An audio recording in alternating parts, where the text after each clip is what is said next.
Zamislite ovo, krastavac je u punoj snazi, zelen, zdrav, prepun cvjetova, a onda iznenada listovi počinju da žute, suše se, na plodovima se javljaju mrlje, stabljike postaju mekane. Sve što ste radili danima propada, ali ne mora biti tako. Krastavac je nježna biljka osjetljiva na vlagu, toplotu i bolesti, ali baš zato, ako ga prirodno ojačate, on se može boriti sam. Danas vam pokazujem kako spriječiti bolesti prije nego što se pojave, bez hemije, bez štetnih prskalica, samo pomoću moći biljaka i onoga što već imate u kući. Sve kreće od tla. Ako je tlo zdravo, biljka će biti otporna. Dodajte komposta, još bolje malč od slame. On ne samo da čuva vlagu i sprječava da voda prska po listovima što širi bolesti, već održava tlo živim.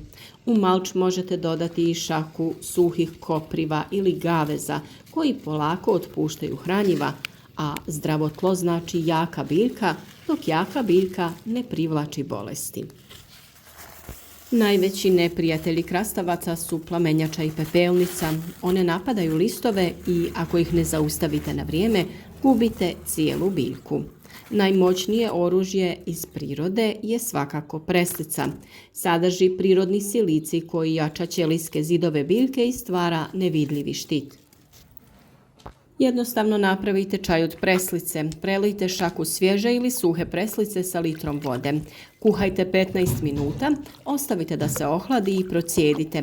Time prskajte listove svaka 3 do 4 dana, posebno ujutro. Biljka će dobiti snagu da se sama izbori, a gljivice neće moći da se zadrže.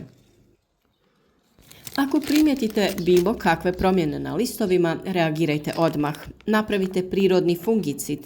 1 litra vode, 1 mala kaškica sode bikarbone i samo nekoliko kapi tečnog sapuna ili biljnog ulja.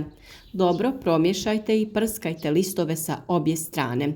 Važno je napomenuti da se bilo kakvo prskanje obavlja skroz rano ujutro ili kasno navečer, kako bi zaštitili biljke i njihove listove od ožegotina u slučaju kada bi se tečnost sušila na listovima tokom toplijeg dijela dana. Ova mješavina mijenja pH na površini lista, što gljivicama ne odgovara i zaustavlja ih bez da ošteti biljku. Zdrava biljka nije samo ona bez bolesti, nego ona koja ne reaguje burno na stres, a to se postiže dobrom ishranom. Napravite fermentiranu tekućinu. Dodajte šaku koprive, šaku gaveza, par listova maslačka i prelijte sa litrom vode. Ostavite da stoji 2 do 3 dana, ne više, da ne prevri. Procijedite i razblažite sa još 2 dijela vode, znači 1 udio ovog pripravka i 2 dijela vode. Zalijte biljke oko korijena. Biljka tako dobiva dušik, kalij, kalcij i aminokiseline, sve što joj treba da se odbrani sama. Naravno, najveća greška koju ipak mnogi čine je čekati da list požuti kako bi reagirali. Prirodna zaštita nije vatrogasna mjera, ona je preventiva. Redovno prskanje blagim prirodnim pripravcima, dobra ventilacija između biljaka i zalijevanje, isključivo uz tlo, a ne po listovima. To je ključ. Nema potrebe za otrovima, priroda već ima sve odgovore. Vi samo treba da slušate biljku i reagujete na vrijeme. Ukoliko danas isprobate makar jedan od ovih savjeta, već ste napravili veliki korak. Vaši krastavci mogu biti zdravi, bujni i puni plodova i to bez kapi hemije. Ne čekajte da bolest pokuca na vrata, zatvorite joj ih prirodnim putem. Vaša iskustva podijelite s nama u komentarima. Ako imate neki svoj recept ili ste nešto već isprobali, napišite nam.